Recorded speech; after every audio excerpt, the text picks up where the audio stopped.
وَإِذْ قُلْنَا لِلْمَلَائِكَةِ اسْجُدُوا لِآدَمَ، آپ کو پتہ ہے سورہ بنی اسرائیل میں اللہ تعالیٰ کے احکامات بھی چل رہے ہیں، مشرکین کے بیہودہ مطالبے بھی چل رہے ہیں، اور ان کے جوابات بھی پھر صحابہ کرام کو اور نبی صلی اللہ علیہ وسلم کو حسن اخلاق کی ترغیب دی جا رہی ہے، اور ان کے بیہودہ مطالبے کے معجزے کیوں نہیں آتے ان کے جوابات بھی، اس کے ساتھ ساتھ پھر اللہ دلائل بھی دیتے رہتے ہیں۔ تو ان دلائل میں سے اللہ تعالیٰ نے آگے دلائل دیے، لیکن جو آدم علیہ السلام اور شیطان کا واقعہ جو بہت دفعہ بیان کیا ہے، اس واقعے کو بھی اللہ تعالیٰ نے یہاں مکرر بیان کیا، تاکہ لوگوں کو پتہ چلے کہ یہ جو مشرکین اور جو کافر اتنی ہٹ دھرمی اور ضد کا مظاہرہ کر رہا ہے، تو یہ بات بھی پہلے سے طے شدہ ہے۔ اس میں ان کافروں کی باتوں میں آ کے ان کو فالو کرنے کی ضرورت نہیں ہے، بلکہ یہ تو شیطان پہلے یہ کام کر چکا ہے کہ میں ان کو تیرے راستے سے روکوں گا میں۔ تو یہ دلائل کی قوت کی بیس پہ نہیں کافر ایمان کا انکار کر رہے، یعنی ایسا نہیں ہے کہ اسلام کے دعوے میں جان نہیں ہے، بلکہ یہ شیطانی اثرات ہیں، اور شیطان تو بہت پہلے سے انسان سے حسد کرتا ہے، اور اس نے کہا تھا کہ میں اکثریت کو جہنم کا ایندھن بناؤں گا۔ تو یہ اس جو واقعہ ہوا تھا نا، اس کے نتیجے میں جو شیطان کو حسد ہوا، اس حسد کا نتیجہ ہے۔ تو لہذا اکثریت اگر گمراہ ہے تو اس کی گمراہی سے متاثر مت ہو کہ اگر اسلام دین برحق ہے تو اکثریت اس کو فالو کیوں نہیں کر رہی، تو اس بات سے بالکل متاثر نہ ہو، کیونکہ شیطان نے یہ عزم کیا تھا کہ میں اکثریت کو جہنم کا ایندھن بناؤں گا، اور وہ پورا زور لگا کر جو ہے وہ یہ کام کر رہا ہے۔ تو یہ شیطان ہے جس کو لوگ فالو کر رہے ہیں۔ اس لیے اللہ فرماتے ہیں وَإِذْ قُلْنَا لِلْمَلَائِكَةِ، اور اس وقت کو یاد کرو جب ہم نے فرشتوں سے کہا اسجدوا لآدم، آدم کو سجدہ کرو، فسجدوا الا ابلیس، سب نے سجدہ کیا مگر ابلیس نے سجدہ نہیں کیا۔ اس کا میں کئی بار اس کی تفسیر بیان کر چکا ہوں کہ یہاں ابلیس کا استثناء کیوں کیا۔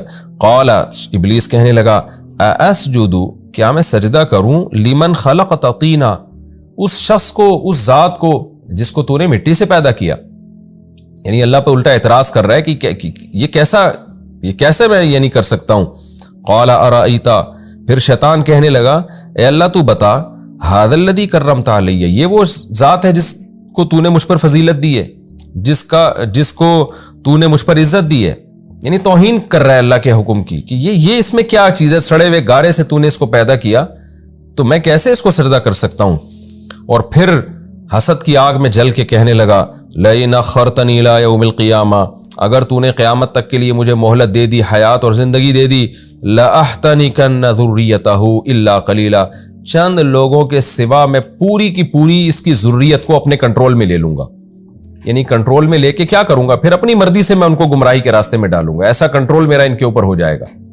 یہ شیطان کو پتہ کیسے چلا کہ چند لوگوں کو کے علاوہ سب کو کنٹرول میں لوں گا، تو ظاہر ہے اس کو آدم علیہ السلام کی صفات دیکھ کے اندازہ ہو گیا ہوگا، یا اس کو پتہ ہوگا اللہ تعالیٰ نے آدم علیہ السلام کو میں جو خاصیتیں رکھی ہیں، یا اللہ نے اس کو بتا دیا ہوگا جیسے کہ دوسرے مقام پر آتا ہے۔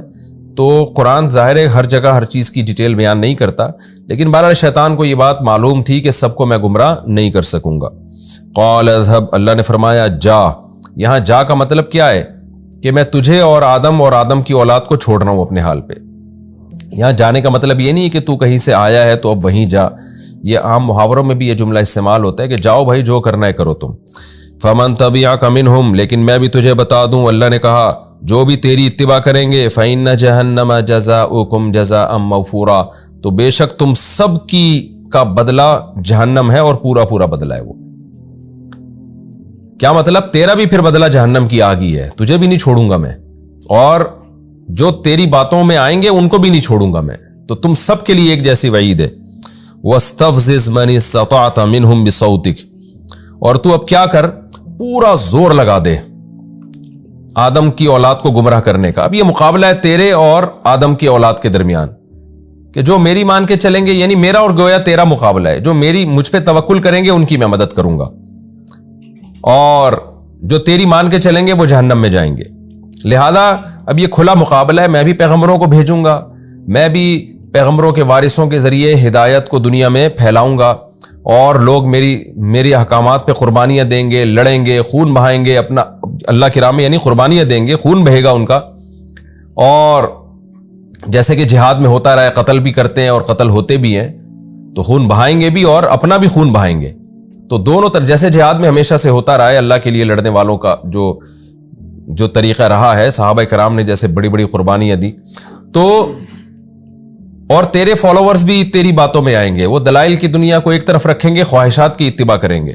تو جب مقابلہ ہوتا ہے تو پھر ایسے ہی ہوتا ہے نا. تو اللہ نے بھی کہا وَاسْتَفْزِزْ مَنِ اسْتَطَعْتَ مِنْهُمْ، ان میں سے جس پر بھی تیرا بس چلے تو ان کے قدم کو اکھاڑ.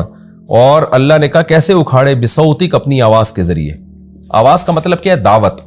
جب آپ کسی کو بلاتے ہیں نا تو آواز دیتے ہیں.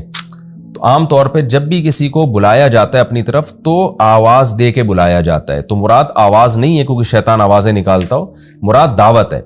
اس دعوت کو صوت سے تعبیر کیا گیا ہے. صوت کہتے ہیں بے معنی آواز کو.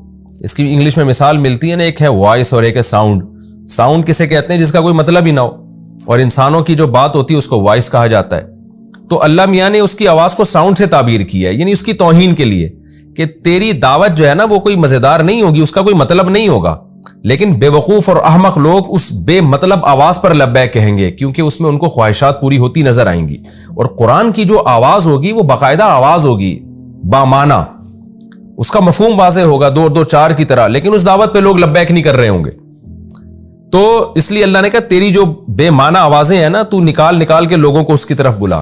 اس آیت کی تفسیر میں علماء کرام نے موسیقی کو بھی شامل کی ہے کہ موسیقی کی دھنیں اور سریں جو اللہ سے لوگوں کو غافل کرتی ہیں وہ بھی اس میں داخل ہیں، کیونکہ وہ بھی ایک آواز ہے جو صرف آپ اس کے تانے بانے ملا کے اس پہ ناچنا شروع کر دیتے ہیں، انجوائے کرتے ہیں، اور اللہ اس کے رسول کو اور اس کے حکامات کو آپ بھول جاتے ہیں اور عیاشی کی طرف جانے لگتے ہیں. حالانکہ اللہ اس کے رسول کی دعوت میں جان ہوتی ہے، وہ دلائل پر مبنی دعوت ہوتی ہے. وہ بتا رہے ہوتے ہیں کہ اس کو تم فالو کرو گے تو یہ جزا ملے گی، اور اس کی مخالفت کرو گے تو یہ سزا ملے گی، اور اس کو اللہ تعالیٰ براہین سے اور دلائل سے ثابت کرتے ہیں. لیکن جو گانے اور موسیقی سننے کے عادی لوگ ہیں وہ صرف آوازوں کو دیکھ کر اس کے سروں سے متاثر ہو رہے ہوتے ہیں اور اس کے سروں کے پیچھے بھاگ کے قرآن کی دعوت کو چھوڑ دیتے ہیں. تو اس لیے اللہ نے فرمایا کہ تو اپنی آواز کے ذریعے جس طرح سے چاہے لوگوں کے قدم کو اکھاڑ. وَأَجْلِبْ عَلَيْهِمْ بِخَيْلِكَ وَرَجِلِكَ، اور پورا زور لگا دے، یعنی اپنے لاہو لشکر، اپنے گھڑ سوار اور پیادہ پا سپاہیوں کو کھینچ کے لیا انسانوں کے مقابلے میں. یہ کنایا ہے، یہ یعنی ایک محاورہ ہے کہ ہم کہتے ہیں نا اپنا لاہو لشکر لا کے تو یہ کام کر لے، اکیلا نہیں کر. تو اللہ نے بھی شیطان کو گویا قیامت تک کھلی مہلت دے دی کہ تو پورا زور لگا دے، جس طریقے سے گمراہ کر سکتا ہے لوگوں کے دلوں میں وسوسے ڈال کے اور دنیا کو مزین کر کے اور کس مختلف طریقوں سے. وَشَارِكْهُمْ فِي الْأَمْوَالِ وَالْأَوْلَادِ، اور ان کے مالوں اور اولاد میں بھی شریک ہو جا. کیا مطلب مال میں شرکت کیا ہے؟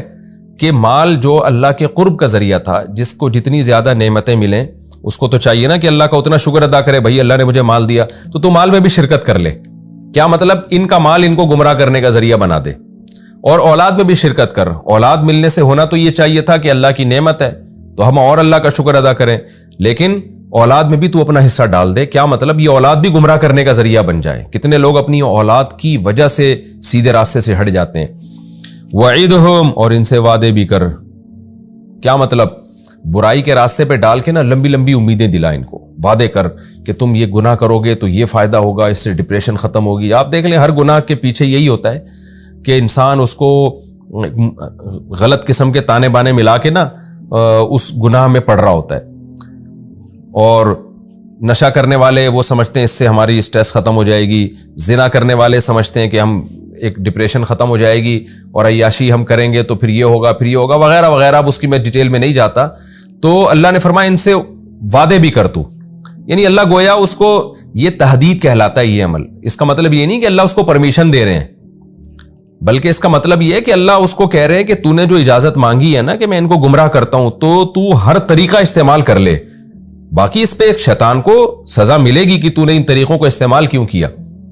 اس کی مثال ہے جیسے کوئی آپ کو دھمکی دے رہا ہو نا کہ میں تجھے قتل کر دوں گا، تو آپ کہتے ہیں بھائی تو جو کر سکتا ہے کر لے. تو یہ پرمیشن نہیں ہوتی کہ میری طرف سے اجازت ہے. مطلب یہ کہ میں تجھ سے ڈرنے والا نہیں ہوں، اگر مقابلہ ہے تو پھر کر کے دیکھ، صحیح طرح سے کر. تو شیطان نے بھی جب کہا اللہ تعالیٰ کو کہ میں یہ کروں گا تو اللہ نے کہا کہ ٹھیک ہے پھر میرا تیرا مقابلہ ہے، تو نے جو کرنا ہے وہ تو کر کے دکھا. لیکن آگے اللہ نے کیا فرمایا کہ دو باتیں فرمائی. وما یعدہم الشیطان الا غرورا، اللہ نے ہمیں تنبیہ کر دی کہ دیکھو شیطان تم سے جو بھی وعدے کرے گا دھوکے پر مبنی ہوں گے. وہ بڑے سنہری باغ تمہیں دکھائے گا کہ ویژن ہے. جیسے آج کل جو مذہب کو نہیں مانتے نا موٹیویشنل اسپیکر، وہ جس طرح کے فضول دعوے کر رہے ہوتے ہیں، پھر یہ ہو جائے گا، پھر یہ ہو جائے گا، اور حالانکہ ان کی دعوت میں خدا کا کوئی تذکرہ ہی نہیں ہوتا اور جنت جہنم کا کوئی تذکرہ ہی نہیں ہوتا، اور بڑے بڑے سنہری باغ دکھائے گا، لیکن وہ باغ دکھاتے ہیں سنہری باغ بڑے بڑے. یعنی جو مذہب کو نہیں مانتے موٹیویشنل اسپیکر، آپ دیکھیں وہ کیسی باتیں کر رہے ہوتے ہیں، کیسے بڑے بڑے سنہری باغ دکھا رہے ہوتے ہیں. تو اللہ کہتے ہیں کہ یہ سارے جو اللہ کو بھلا کے یا اللہ کی نافرمانی کر کے جتنے بھی وعدے ہیں، جتنے بھی سنہری مستقبل ہیں اور کامیاب مستقبل ہیں، یہ سب شیطان کے وہ دھوکے ہیں، شیطان کے وہ وعدے ہیں جو نرے دھوکوں پر مشتمل ہیں. تو یہ اللہ نے ہمیں بتایا. آگے اللہ تعالیٰ کہتے ہیں میں نے شیطان سے کیا کہا. شیطان نے جب کہا نا کہ میں یہ سب کچھ کروں گا، تو اللہ نے کیا کہا، ان عبادی لیس لک علیہم سلطان، تو پورا زور لگا دے ان کو گمراہ کرنے پر، لیکن میرے جو بندے ہیں تیرا ان پر زور نہیں چلے گا. کیوں نہیں چلے گا؟ وکفا بربک وکیلا، تیرا رب کارساز ہونے کے لحاظ سے کافی ہے. یعنی جو اللہ پہ اعتماد کریں گے، توکل کریں گے اور یہ عزم کریں گے کہ ہم نے شیطان سے دوستی نہیں کرنی، تو پھر اللہ ان کو بچائے گا. پورا زور بھی تو لگا دے گا، تیرا وہ زور ان پر نہیں چلے گا. ربکم الذی یزجی لکم الفلک. پھر آگے اللہ دوبارہ اپنی نعمتیں بیان کرتے ہیں کہ دیکھو تم شیطان کی باتوں میں آتے ہو، اپنے رب کی نعمتوں کو دیکھو. ربکم الذی، تمہارا رب تو وہ ذات ہے، یزجی لکم الفلک، جو تمہارے لیے کشتیاں چلاتا ہے، فی البحر، سمندر میں، لتبتغوا من فضلہ، تاکہ تم اس کی روزی تلاش کرو. کیسے سمندروں کے ذریعے تمہیں وہ روزی پہنچاتا ہے. انہ کان بکم رحیما، واقعی وہ تمہارے ساتھ بہت زیادہ رحم کرنے والا ہے. وَإِذَا مَسَّكُمُ الضُّرُّ فِي الْبَحْرِ، اب جب سمندر کی بات آئی، سمندر کی روزی کی بات آئی، تو اللہ مشرکین کا تذکرہ کرتے ہیں کہ ان کی حالت دیکھو، جب تمہیں سمندر میں کوئی مصیبت پہنچتی ہے، طوفان آ گیا، بھنور کا شکار ہو گئے، ظل من تدعون الا ایاہ، تو سب غائب ہو جاتے ہیں جن کو تم پکارتے ہو سوائے اللہ کے. یعنی اللہ پھر تمہیں یاد آتا ہے. اس وقت تمہارا ضمیر کہہ رہا ہوتا ہے کہ یہ ہمارے ہاتھوں کے بنے ہوئے بت اور یہ ہمارے معبود ہماری مدد نہیں کر سکتے. فلما نجاکم الی البر، لیکن جب وہ تمہیں نجات دیتا ہے خشکی کی طرف، اعرضتم، تو تم دوبارہ شرک شروع کر دیتے ہو، دوبارہ اعراض کرتے ہو. وکان الانسان کفورا، اور انسان ہے ناشکرا. تو یہ ایک مثال ہے. اس مثال میں ہر وہ شخص داخل ہے جب کوئی مصیبت تھی تو اللہ کو یاد کر رہا تھا، اور جب اللہ نے وہ مصیبت دور کر دی تو وہ اللہ کو بھول گیا. آگے اللہ فرماتے ہیں تم سے جب مصیبت ختم ہوتی ہے اور اس وقت تم اللہ کو بھول جاتے ہو تو کیا تم بے خوف ہو گئے کہ اللہ تمہیں خشکی میں نہیں دھسا سکتا؟ زمین میں، سمندر میں تمہیں ڈر تھا کہ ہم ہلاک ہو جائیں گے، اس وقت اللہ کو پکار کے دعائیں مانگ رہے تھے، اور خشکی پہ آ کے تم اللہ کو بھول گئے. تو آفا امین تم، تو کیا تم بے خوف ہو گئے، ان یخسف بکم جانب البر، کہ وہ خشکی کی جانب میں تمہیں دھسا دے. زمین میں زلزلے بھی تو آ سکتے ہیں. او یرسل علیکم حاصبا، یا خشکی میں تمہارے اوپر کوئی پتھروں کا طوفان بھیج دے، جیسے اس نے پچھلی امتوں پر بھیجا ہے.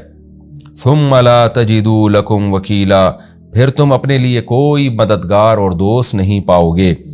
ام امنتم، یا تم اس بات سے بے خوف ہو گئے ہو، ان یعیدکم فیہ تارۃ اخری، کہ اللہ تمہیں دوبارہ اعادہ کر کے دوبارہ سمندر میں لے جائے.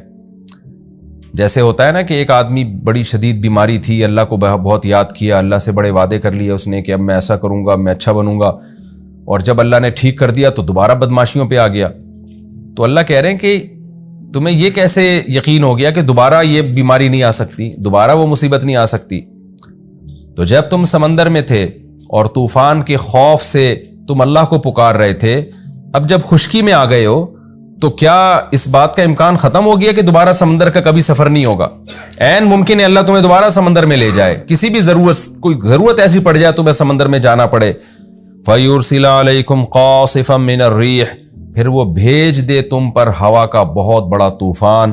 فَيُغْرِقَكُمْ، پھر تمہیں غرق کر دے، بِمَا كَفَرْتُمْ، اس کفر کی وجہ سے جو تم نے کیا، کہ پہلی دفعہ خشکی پہ آنے کے بعد جب تم اللہ کو بھولے تو یہ کفر تھا، تو اللہ یہ بھی کر سکتا ہے کہ تمہیں دوبارہ لے جائے. تو یہ آیت بھی ہر اس شخص کے بارے میں ہے جو مصیبت میں اللہ کو یاد کرتا ہے اور اللہ سے وعدے کرتا ہے، اور جب وہ مصیبت اس سے دور ہو جائے تو پھر وہ اللہ کو بھول جاتا ہے۔ تو اللہ اسے بھی ڈرا رہے ہیں کہ اللہ دوبارہ تمہیں اس مصیبت میں ڈال سکتے ہیں۔ ثم لا تجدوا لکم علینا بہ تبیعا، پھر اس پر تم ہمارے خلاف کسی کو بھی تبیع نہیں پاؤ گے، کوئی ایسا مددگار نہیں جو ہمارے بعد آئے تمہاری مدد کرے۔ اب چونکہ اس میں اللہ نے خشکی کے اور سمندر کے سفر کا تذکرہ کیا کہ ہم تمہیں سمندروں کا بھی سفر کراتے ہیں، خشکی میں بھی تم سوار ہوتے ہو، تو آگے اللہ انسان کی اس نعمت کا تذکرہ کر رہے ہیں کہ وَلَقَدْ كَرَّمْنَا بَنِي آدم، کہ تحقیق ہم نے بنی آدم کو بہت عزت دی۔ کیسے عزت دی ہے؟ وَحَمَلْنَاهُمْ فِي الْبَرِّ وَالْبَحْرِ، کہ ہم نے ان کو خشکی میں بھی سوار کیا اور سمندروں میں بھی سوار کیا، یعنی خشکی کو بھی ان کے تابع بنا دیا اور سمندروں کو بھی۔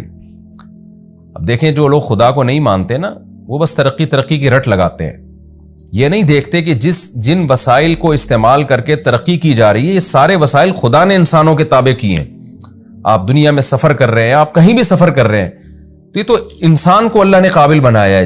جس مخلوق کو قابل نہیں بنایا وہ 1000 سال پہلے جہاں کھڑی ہوئی تھی آج بھی وہیں ہے۔ وہ شیر، چیتے، لومڑی، بلی، کتے، یہ ساری مخلوق ایسی ہے، یہ بھی اسی زمین میں رہتے ہیں، لیکن ان کے لیے اللہ نے خشکی اور سمندر کو مسخر نہیں کیا۔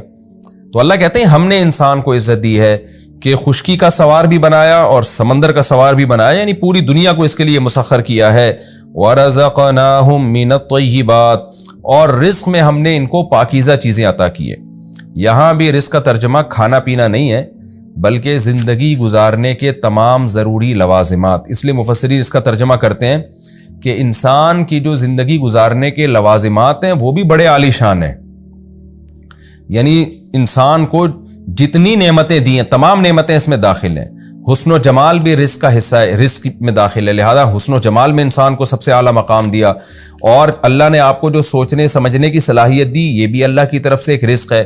اس میں بھی اللہ نے آپ کو جانوروں پہ فضیلت دی، جیسا انسان سوچتا ہے ویسے جانور نہیں سوچ سکتے۔ پھر جو کھانے پینے کی چیزیں اللہ نے دی ہیں، جتنی نفیس اور بہترین اور شاندار خوراک انسان کی اور جتنی لذیذ، اتنی جانوروں کی نہیں ہے۔ کسی جانور کو اللہ نے ایسا پروٹوکول نہیں دیا۔ اسی طرح جو لذتیں انسان کے لیے رکھی ہیں، جسمانی لذتیں، وہ لذتیں بھی انسانوں کے لیے جانوروں کی نسبت بہت اعلیٰ نوعیت کی لذتیں ہیں۔ تو یہ تمام چیزیں اس میں داخل ہیں۔ اللہ فرماتے ہیں کہ وَرَزَقْنَاهُم مِّنَ الطَّيِّبَاتِ، ہم نے انسان کو پاکیزہ چیزیں بطور رزق دی ہیں۔ وَفَضَّلْنَاهُمْ عَلَىٰ كَثِيرٍ، اور ممن خلقنا، وہ مخلوق جو ہم نے پیدا کی ہے ان میں سے بہت سوں پر ہم نے انسان کو فضیلت دی ہے، تفضیلا، بہت زیادہ فضیلت۔ تو یہ سب کام ہم نے کیے ہیں۔ ملحد کہتا ہے یہ سارے آٹومیٹیکلی خود بخود ہوئے ہیں، اللہ کہتے ہیں یہ تو ہم نے انسان کو فضیلت دی ہے، تو پھر انسان کو بھی چاہیے کہ وہ ہمارا شکر ادا کرے، ہماری عبادت بھی کرے، ہماری اطاعت بھی کرے، ہمارے احکام کو فالو بھی کرے، اور ہمارے ساتھ کسی اور کو اس میں شریک نہ کرے۔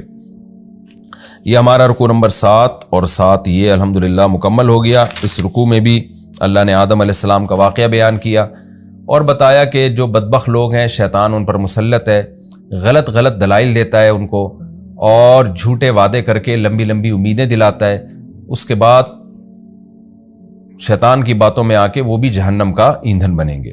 آپ دیکھ لینا، انسان اپنے حال کو سوچ کے یہ سمجھتا ہے کہ میں ہمیشہ ایسا رہوں گا، یہ بہت بڑا دھوکہ ہے۔ حال کو دیکھ کے کبھی بھی مستقبل کے بارے میں دھوکے میں نہیں آنا چاہیے۔